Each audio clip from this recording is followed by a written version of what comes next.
Welcome to 318 Legends, where we have conversations with local athletes who have gone on to the next level. And today, our guest, I would say, needs no introduction if you are from Ouachita Parish. He is the senior sports editor at the Ouachita Citizen. He also is the co-host of the Morning Drive with Aaron and Jake on 105.7 FM, or you can also catch it on Facebook, and they go from 6 to 8 a.m. Is the one and only Jake Martin. How you What's doing, up, man? man? Man, I love that it's like the intro. We're talking to guys who went on to play at the next level, and here's a guy who didn't go on to play at the next level. What's up, guys? Yeah, man. Well, we want you because you do a lot of great things for our area, and when it comes to sports, what you cover, the high schools all across our parish, and we think that you have made an impact, and I think you have raised a lot of other areas to kind of catch up with how well you've covered Ouachita Parish, man. I appreciate that, man. I don't know Yeah, if that's true or not, but I appreciate it. yeah. So tell us a little bit about yourself for people who may watch who do not know you, just about Yeah, yourself. yeah. So, like you said, I'm the sports editor for the Ouachita Citizen. Been there for the last 7, 8 years. Gosh, it's been 8 years now. It's kind of crazy how much it's flown by. But sports editor there.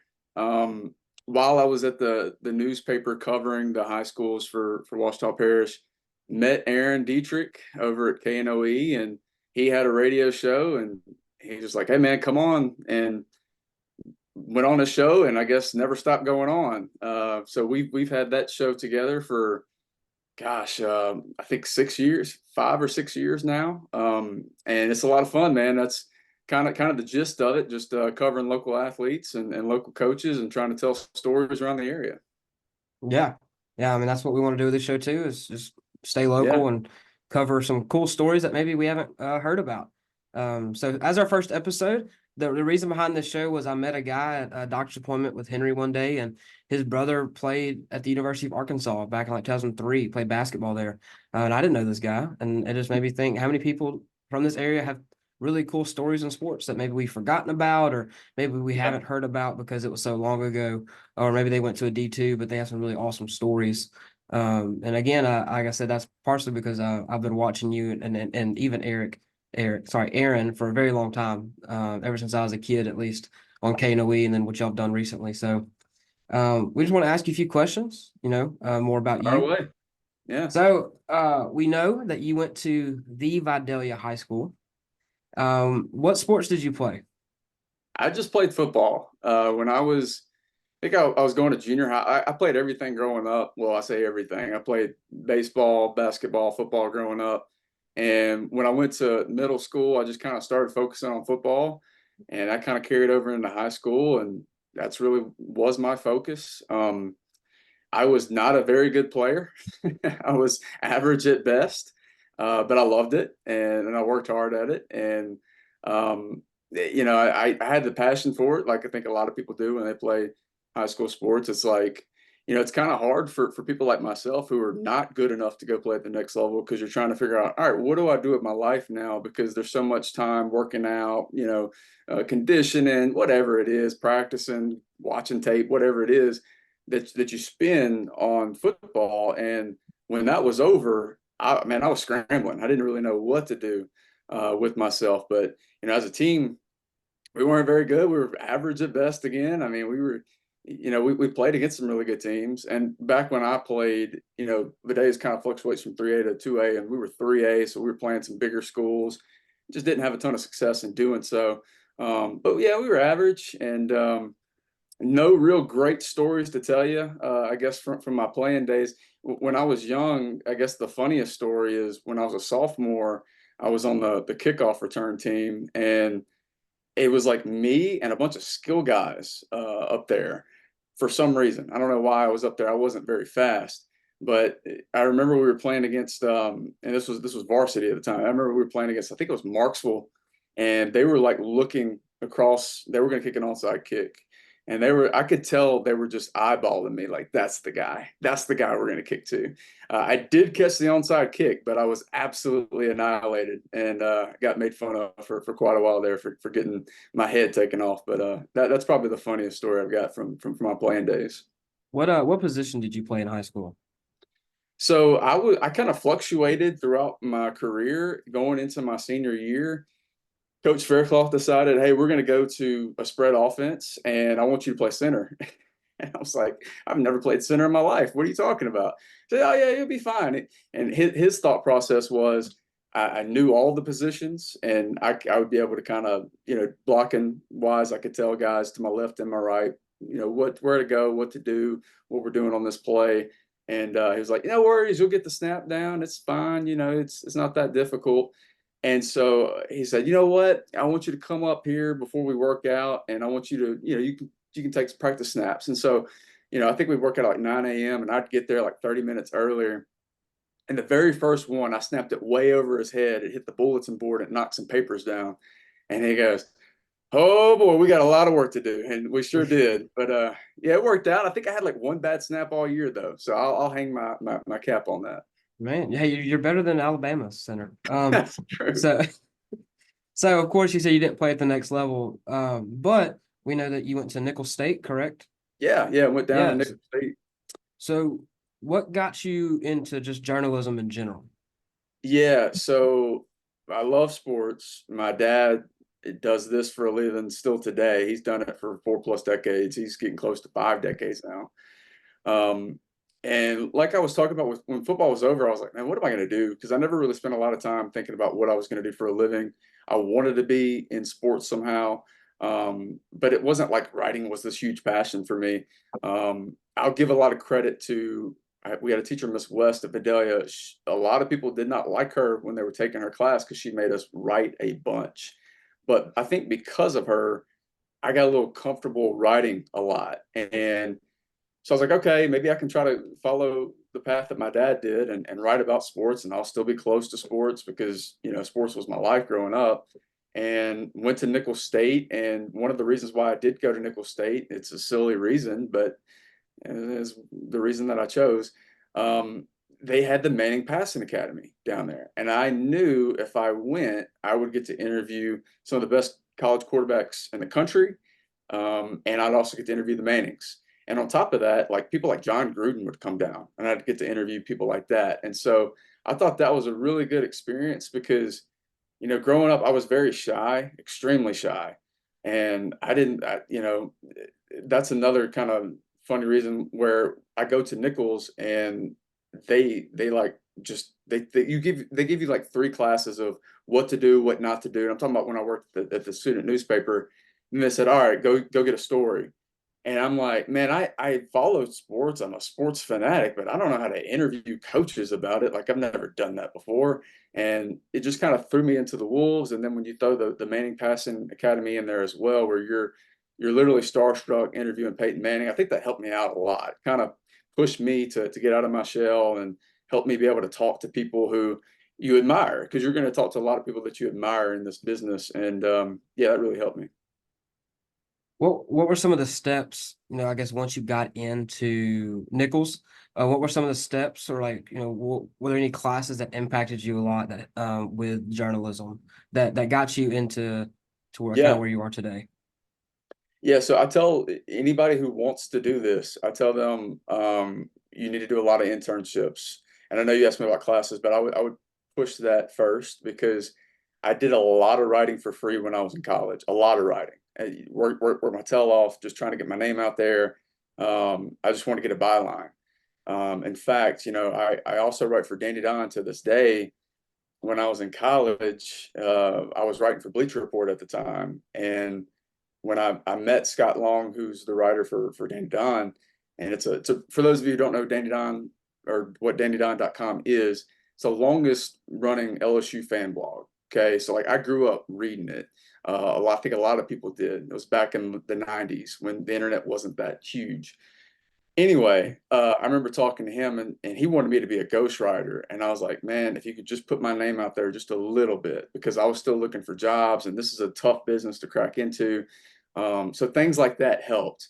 Now, as far as classes go, I had a teacher named Lloyd Chasson, and me and him would go round and round and round on writing, it was a 400 level class. It was like featured writing, and he would really push me. And because it was like a 400 level class, it was like 10 people in the class. And Nicholas was a small university too, but he had a big impact on me because he would push me, grind me. We would argue every day. Well, why'd you write it like this? Well, I thought it'd be best to write it like this. Well, why didn't you take this route? Why didn't you tell this vantage? I mean, we would go round and round, but he kind of made life difficult in college, but looking back on it, he did so much for me in terms of preparing me to have this as a career. So, I mean, I definitely would give him a shout out. So this could be a an easy answer. It could be a simple answer or not. Um, did anything make you choose Ouachita Parish when you came here? And if so, were there any expectations, not living in this parish before, but then coming into this parish knowing Yeah. you'd be covering what some would say probably some of the highest quality sports in the state? So before I came here, I was working for the Natchez Democrat, and that was a daily newspaper. Me and management didn't see eye to eye on quite a few things, and I'd gotten to the point where I was kind of ready to move on, and I had a few suitors. Ouachita Parish was one of them. I had some strong conversations with Tupelo too. I had it kind of down to Tupelo or to come up here.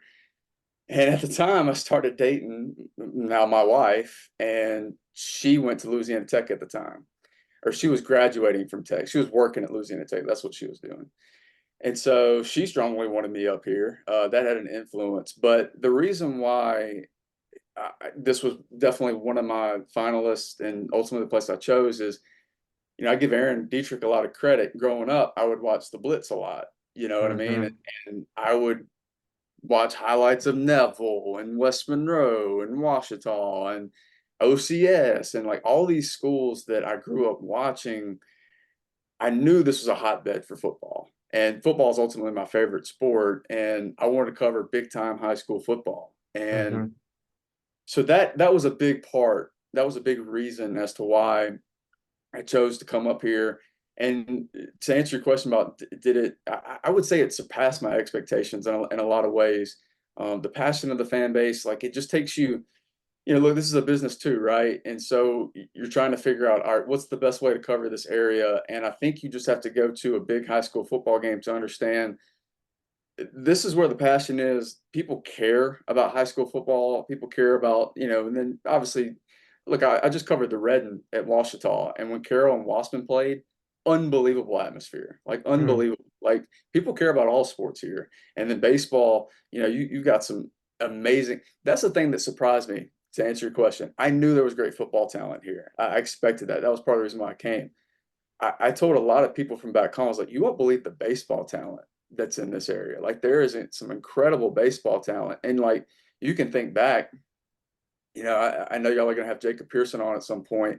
Like that 2017 team, you got Jacob Pearson, you got Taylor Young, I mean, look at what Taylor Young is going on to do, right? I mean, Jacob Pearson, obviously, what he's been able to do, getting drafted as high as he did. But like it was that really stood out to me. Like, wow, there's a lot of talent in all these different sports, and I think that's kind of what surprised me a bit.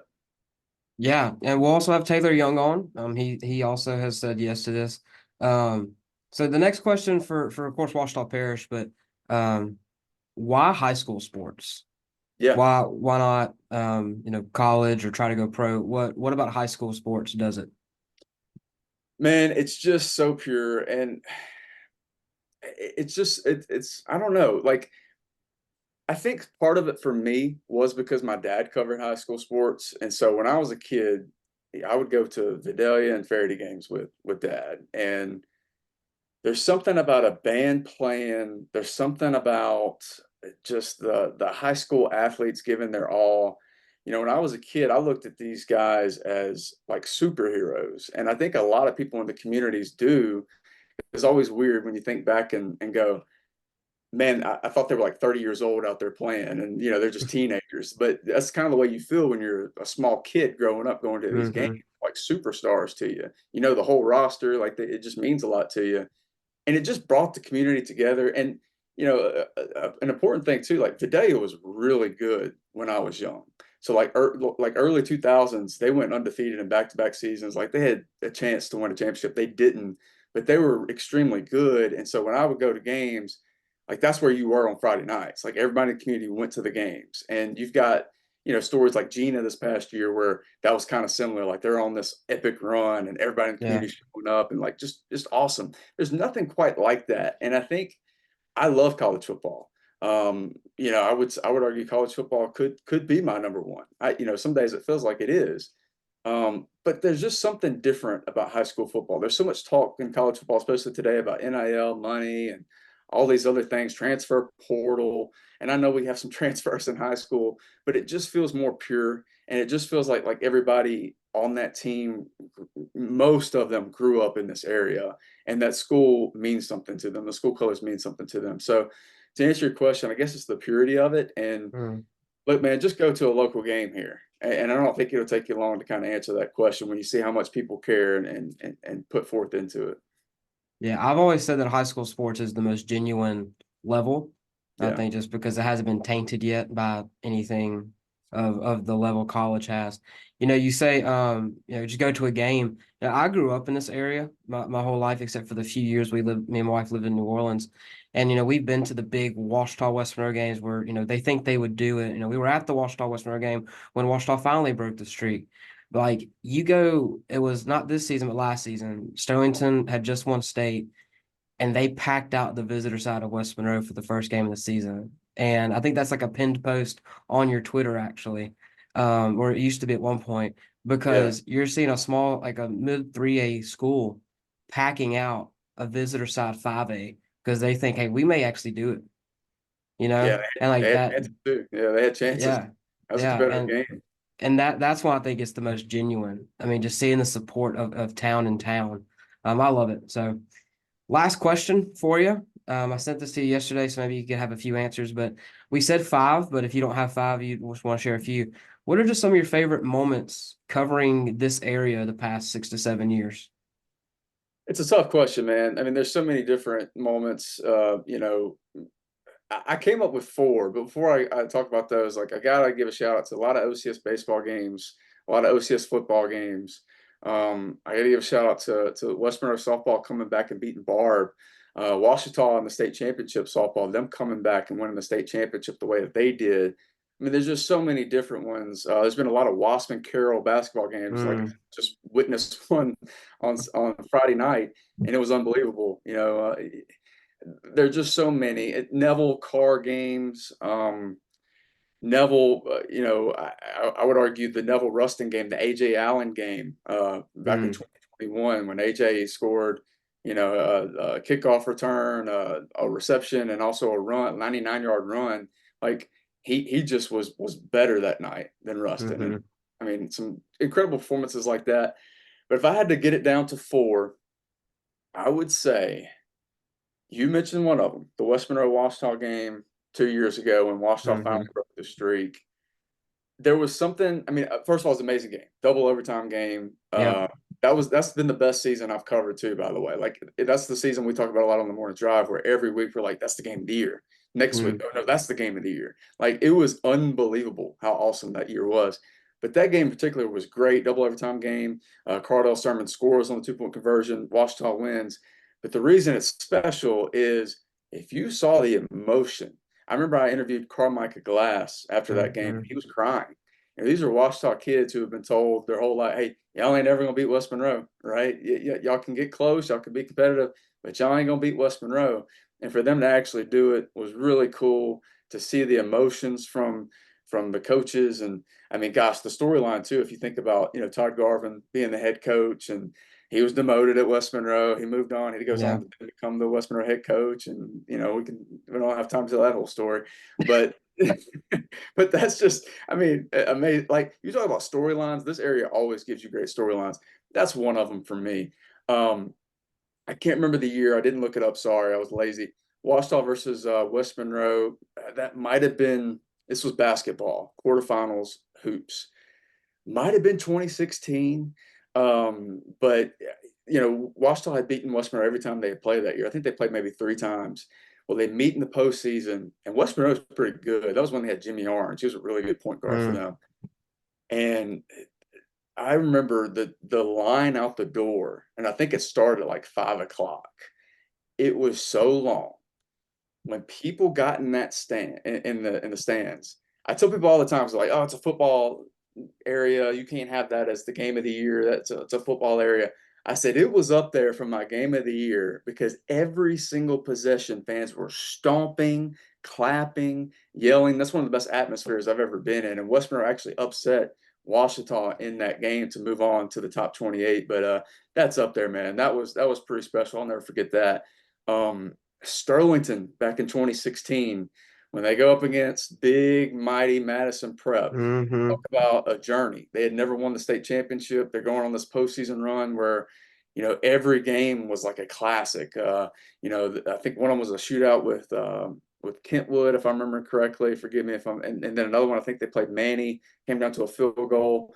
I hope I'm remembering that correctly. But I think it the was state overtime. overtime, yeah, yeah. And Yeah. then the championship game against Madison Prep is this low scoring, grind them out game. Sterlington's running that veer, son, and it's slowly but steadily working. I remember when Madison Prep ran out onto the field, they were too loose. They were like, "Oh, we are about to put it on Sterlington." You could tell by their body language, like they were overconfident going into that game. And I think that was the game. Aaron got a quote from one of their coaches talking about he didn't really watch much tape of Sterlington. Like there was just this, and they were really good. Don't get me wrong, they were amazing, but there was this like, hey man, this has already been decided. And Sterlington pulled off that victory for their first state championship. Never forget that. And then finally, when West Monroe won their second baseball state championship, when they were down against Saint Amant, they went down early in the first inning. I believe it was what, 6-0, and then they rallied back to win that one 9-6. That was pretty incredible because I remember when they went down like they did, like it was a house of horrors in that first inning, and the West Monroe fans were just kind of deflated and dejected. And slowly but surely, West Monroe turned it on and got back and ultimately won that baseball game. And then the following year, obviously, what happened with Barb with the grand slam in the final inning, their comeback. Yeah. But there's just been so many, it's hard to narrow it down, but I think those four probably stand out above the rest. I I never saw the Sterlington game until like 2 months ago. I found it on, I think 14O Productions put it on their YouTube, Yeah, and I watched it. And Madison Prep's like average O lineman was like 6'3", 315. Like yeah. they had a O line bigger than like a certain number of like D1 colleges. They Um, signed like over 10 guys with D1 school. Like it was mm, ridiculous. Like Sterlington on paper, it was like probably a 20-point spread easily. Like yeah, nobody gave Sterlington a chance. that was not Chance, Carson Clowers, or what is that his Yeah, name? yeah. Yeah, that was a great game. I got to watch that, man, and so, but man, we love that you cover our area. I read a lot of your stuff. I know Holden does too. I know Holden said we were prepping for you to come on. He was like, "I love Jake. He came to my games at the old little CCS." Yeah. Holden was a good baseball player, man. Hey, I wouldn't give you that much credit. Don't give me that much credit on baseball. Claiborne's got a little dynasty over there in baseball, though. Yeah, Yeah, we do. I got two of them. Two out of the seven. there you Not go. bad. Not bad. It's more than I got. But no, we appreciate you covering our area and how well you've done it. And so, if you want to plug anything you got going on, you can do Yeah. that for us. Sure. Thanks, man. I appreciate y'all having me on. It was fun talking to y'all. You can check out my work, WashitaCitizen.com. Uh, if you subscribe to the paper, you get it in the mail every week, and also you get an online subscription status too, so you can check out everything online. And I put it out, immediately. After game's over, I try to get it up within an hour online so you can read it there. But then you can obviously pick up the paper, see all the TMOs. Got to give a shout out to Tom Morris, the best in the business. Incredible photos throughout our sports section, and the news department does a great job as well. I know people want their local news, and I believe Mm-hmm. we still offer that. So subscribe to the Ouachita Citizen. Also, catch us on every morning, like you mentioned, me and Aaron, the morning drive with Aaron and Jake, 6 to 8 o'clock. That's on 105.7. We're also live on Facebook. You can check out our Facebook page, The Morning Drive with Aaron and Jake, there as well. Yeah, Jake. So again, thank you for coming on. We were happy to have you, as you'll be our first episode. Wow. So yeah, first episode, I kicking it hope people off. come back. Come back. I better get So hey, if you joined us today, we thank you for watching. For Lucas, Holden, and today with Jake, we just want to say thank you for watching the first episode. Please come back next week as we will have Jacob Pearson on. Excited to interview him. Jacob Pearson, Western High School alumni, currently in the farm system for the Atlanta Braves down in the AAA, AA system. So we're excited to have him on. But thank you for joining us. You have a great day. Peace out.